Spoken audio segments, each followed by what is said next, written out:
Trump's national security strategy sparks European backlash over far right, but then at the other side, Russia praises some of the strategy. So it depends on where you sit, but nobody's completely happy with this. What do you make, first of all, of the strategy of the United States as it's been produced? It is definitely Trump's signature there, okay? It has the seal of the White House, the President of the United States.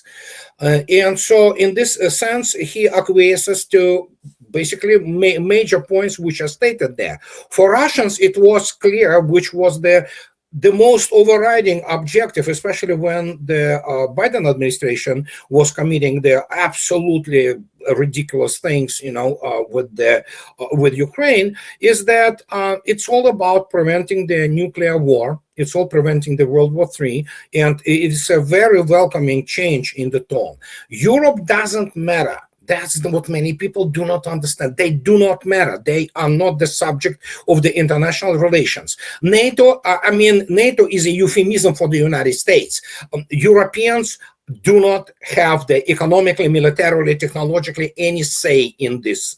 And so the only thing they can do is to play all those, internal Western and American political games of the, of far right or whatever the hell they talk about, although, they don't really know what far right is, but the point is that we have this situation where there is an internal complete discontent, if you wish. And so it's just the way Europe is dying, and it's gonna die. And it's already dead. It's just a matter of how long they want to prolong their agony. If the European people finally find themselves, I doubt they will, but you know what? It is one of those cases when I will be happy to admit my mistake, and I will be happy. But the point is, it doesn't matter what they say. The United States rules in Western Europe, period. And in this case, Europeans know who they will become. They will be poor, and they will be supplied with American weapons, whether they want it or not. And they will have to pay for it. The same as United States achieved the dramatic strategic success, granted it's self-defeating, when they removed Russia and Russian energy from Europe. The problem, of course, that the United States will go about supplying Europe with energy the way United States deems it necessary, not Europeans, So, you play, Chihuahua plays with the pit bull, it gets eaten, okay? There are so many memes going around. Again, there are three superpowers in the world. It's United States, Russia, and China.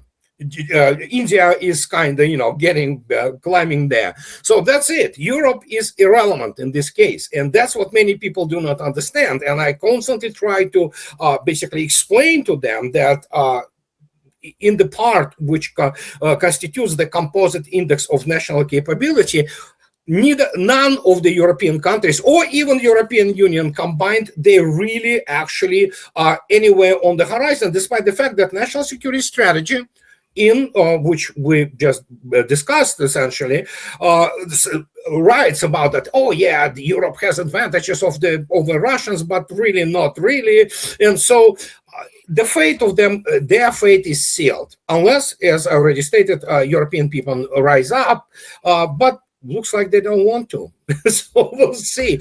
There are some demonstrations in Germany, but I always give this story. One of the Russian military, members of European Parliament, a few years back, and he was talking to people behind the closed doors, and he was talking with a number of the MPs from European Parliament, from France, Germany, and he said, guys, you have the instability coming, and people might revolt and things like that. And his response to him from a number of those people was very simple. He said, oh, we have enough dogs and police to put it down. So there you go. So Europeans have to make their choice. If they don't want to make their choice, the history itself and realities, on the ground, so to speak, will. And it's not going to be nice one way or another. But at least, as they say, it's better die standing, than live on the knees. So it's a complex issue there. But United States will tell Europeans what to do. And Well, and let's take a look at that. So let me ask you a separate, little more challenging question. First of all, I want to show you mentioned this a second ago, but here is what Dmitry Peskov had to say about the national security strategy. Нынешняя администрация коренным образом отличается от предыдущих. И, конечно, сейчас президент Трамп силен с точки зрения внутриполитических позиций, и это дает ему возможность корректировать в соответствии со своим видением концепцию. Те корректировки, которые мы видим, я бы сказал, они соответствуют во многом и нашему видению. Там ведь даже признание, что НАТО нужно перестать расширяться, даже об этом речь. Безусловно, там и формулировки против конфронтации и в сторону диалога. Выстраивание добрых отношений. Это то, о чем говорит Путин. И это, конечно, отрадно, с одной стороны. Но, с другой стороны, мы знаем, что бывает, когда очень красиво, концептуально все написано. Поэтому, конечно, нужно очень внимательно следить за тем, какую реализацию найдет эта концепция. So, and it's self-evident. I mean, it would be almost illogical for him to say anything else because of some of the languages in here for the first time, and especially in contrast to what the Biden administration had naturally. But there's also the issue about what Trump can do. Now, my belief is, and that's why I really want to hear what you think from the Russian side of this, is that especially, let's just say what happened in Anchorage, Alaska. It seemed that the two heads of state met, talked face to face, and they both left with a same understanding of how things were. But then when Trump left, all of a sudden he's talking like out this direction, and Putin was understanding from this direction, and the Russians are like, wait, what meeting were you in? Because it's like Trump can't seem to hold the focus for a long time. So he's not really somebody that you can pin your future to, etc. No. So I don't think that they're going to, but what it sounds to me like is, and this is what I think that there's run into some friction with Europeans, because the Europeans are saying, and this was conveyed to me by the Atlantic reporter this morning who just got back from Europe, is that they're genuinely puzzled as to why Trump doesn't put more pressure on Russia to compel them to do a deal that he wants. And when I ask him, compel them with what? What leverage does he have? And he didn't really have an answer, speaking on behalf of the Europeans, but they still stay with that idea. So it seems to me that whether this national security strategy or anything else, that the Russians will play nice with Trump because at least he communicates with them, but they won't actually expect the United States to do anything that Russia wants. Is that close? Yeah, I mean, you ask what any normal military professional asks the critical question. To compel with what? That's the point. What, they want to send, carrier battle group? Impress me, So it's, that's the whole point.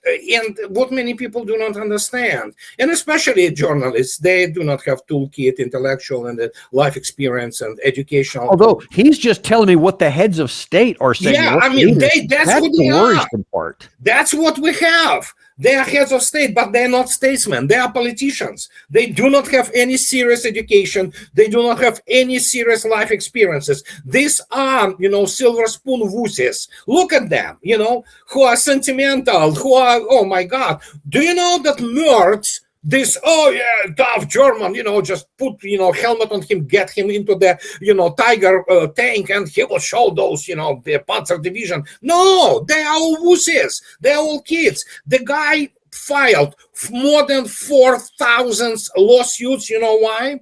Because somebody called him in German press something really nasty, like he's fool or moron or something like that. Yeah. That tells you everything. They are petty little children, with a teenager, teenage type of the, so to speak, maturity level. That's the whole thing. And that is why I constantly say that, for example, French elected one cretin, which was Hollande, then they twice elected with a landslide Mr. Macron. Who is guilty then? Who bears the responsibility for their country? You know what? I'm not taking those suggestions, that, voting doesn't change anything. Well, it does. If you look attentively, when we were electing Trump, I voted for him 3 times.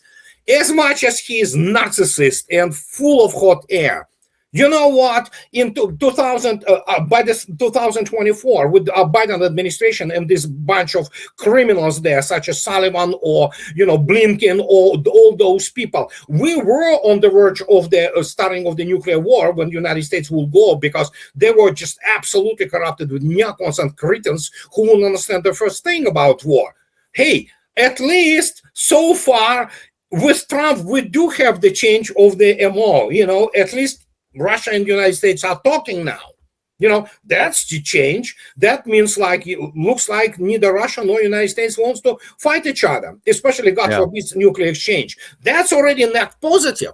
Granted that Trump is full of hot air. He is basically narcissist. But at least in this particular instance, hey, that's positive. We can say that. I remember Scott Ritter when he's like, oh my God, well, at least we avoided nuclear war. That's good. That's positive. You see, and this is because we voted, although we all knew. Tucker Carlson came out and he said, we all know who this man is. We know he's a, chatterbox. We know he's a narcissist, but he's still better than those bunch of criminals from Democratic Party, and that's exactly what happened.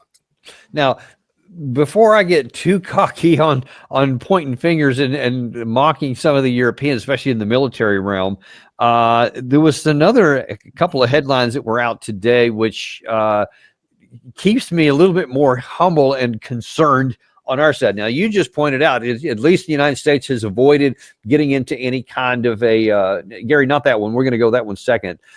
We haven't gotten any kind of a conflict with Russia, and it looks like we're going to try to avoid it. But in the event that something bad were to happen, the folks that are running our show on the operational level in the military, I don't think that they're really paying a lot of attention to what's actually going on the ground. And then since you live there, paying attention on the ground. This headline was out today, 300,000 drones. What excess drone buildup means and what we still need to know. According to this article, based on current intel planning and industry documentation, the early production targets are aggressive. Approximately 30,000 drones delivered by mid-July 2026, followed by a ramp up to well over 200,000 units by 2027, with a long-term goal of roughly 300,000 platforms across the services. The drones are intended to be inexpensive and to be manufactured expendable in combat, with an initial unit cost of around $5,000 per, and then maybe dropping later. Those numbers really stood out to me because now, Gary, if you can put that other headline up there, when you look at what the Russians and Ukrainians are doing right now, Russia was producing 2 million FPV drones in 2025. Ukraine is producing about 100,000 a month. And the United States is talking 30,000 in a year from now. What does that tell you about where the focus is in the understanding of how modern combat is being fought?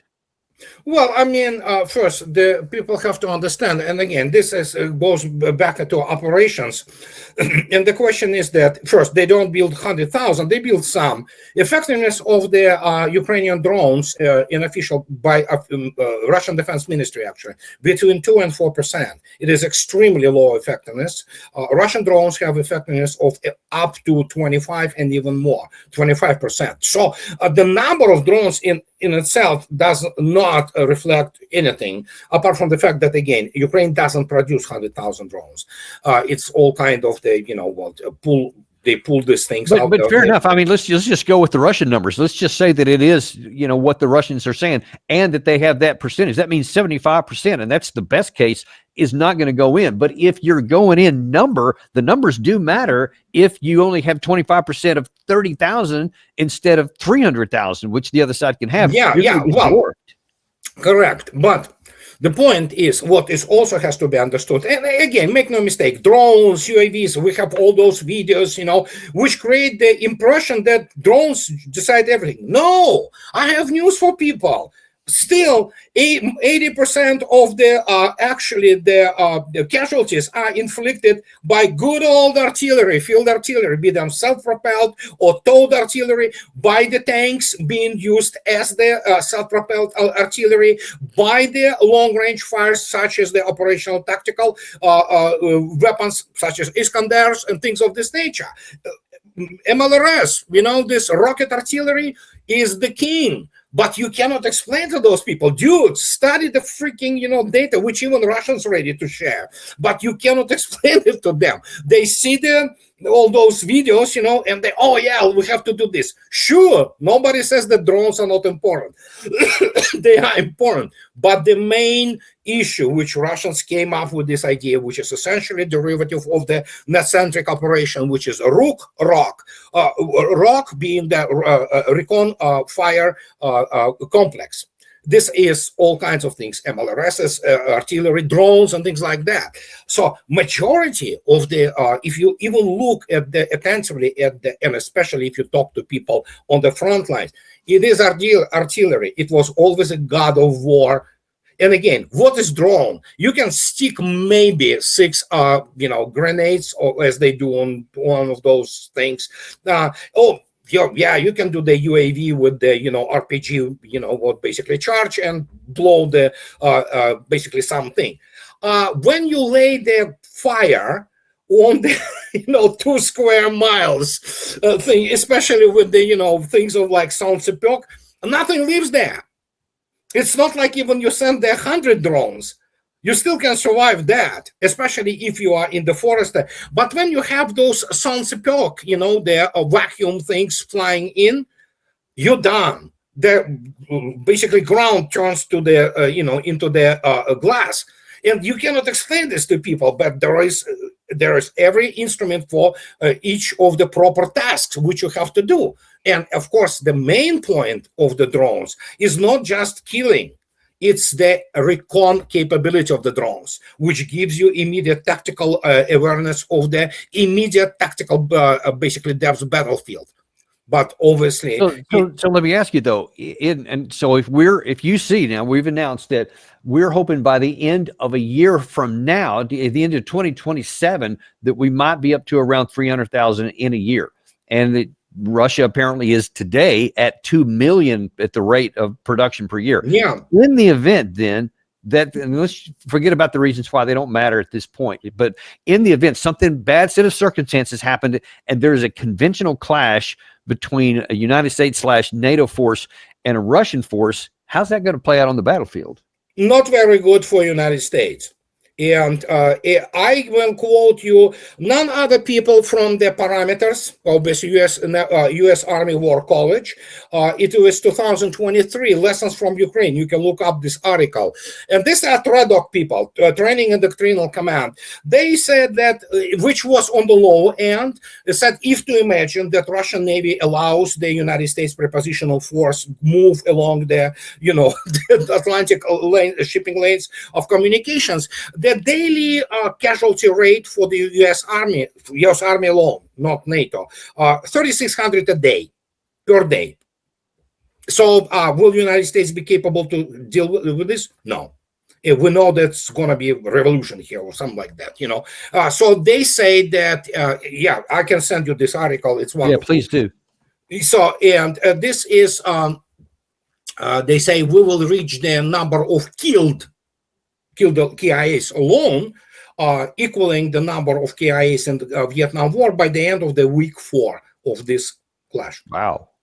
And that's 2023. Mm-hmm.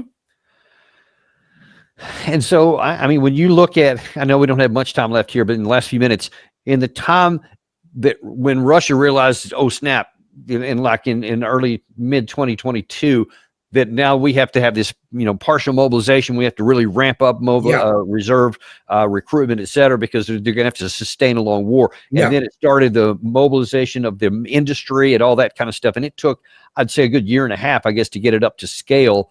Yeah, we're not even starting at that process here. So it seems to me, and this is always a dicey thing, that the United States, from that 2023 report and what we'd already seen, we need to say, if there's even a theoretical chance we could get into a clash with Russia, we should have started like a year ago to get things ramped up. Because if we wait until there's a clash, I don't know how we survive it. Do you? Yeah, and there's another thing. Yeah, I agree. And it's the other thing. United States lacks completely what is called the troop, not service, but the troops, such as air defense. I mean, there is nothing which even comes close to Russian air defense, and that's the thing. One of the reasons why Russians continue to live like they live, and they continue to, live their normal lives. They go to the dances, they visit theaters, they buy whatever. Air defense and ISR, intelligence, surveillance, reconnaissance. Many people forget that the second largest constellation from early warning to all kinds of their things in space is Russian.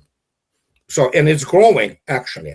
Russians they will have the kind of equivalent of the Starlink, but it's communications primarily. So, yeah, and that's the thing. It's not just operational strategic factor. How you can explain to some guy from the U.S. Army War College that, dude, everything you know about air defense, throw it away. It's nothing. I mean, look at that. And do you understand what it means to main critical point of the American strategy? Land-sea battle, and then of course land